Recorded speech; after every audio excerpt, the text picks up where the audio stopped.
রাজ চক্রবর্তীর সঙ্গে সুখী দাম্পত্য শুভশ্রী গঙ্গোপাধ্যায়ের। দুই সন্তান ইউভান আর ইয়ালিনীকে নিয়ে জমিয়ে সংসার করছেন নায়িকা। আবার রুক্মিণীর সঙ্গে দেবের সম্পর্ক প্রায় 10 বছরের। প্রেম নিয়ে রাগঢাক করেন না দুজনেই। এদিকে রাজশ্রীর প্রেমে ভরা সংসারের ঝলক মাঝে মধ্যেই দেখা যায়। একটা সময় সুপারস্টার দেবের সঙ্গে শুভশ্রীর প্রেমের সম্পর্ক ছিল টলিপাড়ায় ওপেন সিক্রেট। যদিও প্রকাশ্যে কোনোদিন সেই সম্পর্কের কথা সেভাবে স্বীকার করেননি তারা। প্রেম ভাঙার পর সবটা পরিষ্কার হয়েছিল। দেব শুভশ্রীর সম্পর্ক ভাঙার পর এখন আর বন্ধুও নন তারা। তবে একই ইন্ডাস্ট্রিতে কাজ করার জন্য সৌজন্যতা বজায় রাখেন দুজনে। কিন্তু দেব শুভশ্রীকে আবারও রূপলী পর্দায় একসাথে কাজ করবেন? সেই প্রশ্নের উত্তরে সমস্ত উত্তর দেন দেব। দেবকে জিজ্ঞেস করা হয় তার সঙ্গে সেরা জুটিকে। শুরুতে পরাণ বন্দ্যোপাধ্যায় ও মিঠুন চক্রবর্তীর নাম নেন নায়ক। নায়িকা প্রসঙ্গ উঠতে কোয়েল ও রুক্মিণীর নাম নেন চটপট। তারপর শ্রাবন্তী এবং বেশ খানিকক্ষণ ভেবে বলেন শুভশ্রী আছে।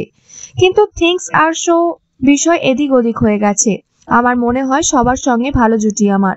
শুভশ্রীর সঙ্গে ভবিষ্যতে জুটি বাঁধবেন জিজ্ঞেস করাতে দেব বলেন ডিপেন্ড করছে।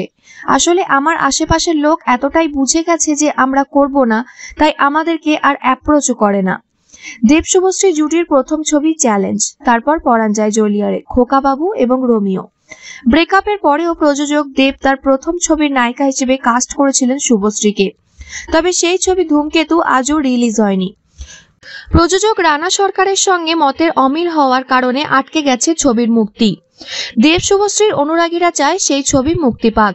দেবকে জিজ্ঞেস করা হয় ছবির ভবিষ্যৎ কি? দেব বলেন রানা সরকারের কাছে উত্তর আছে, আমার কাছে নেই। বিচ্ছেদ থেকে কি শিক্ষা পেলেন?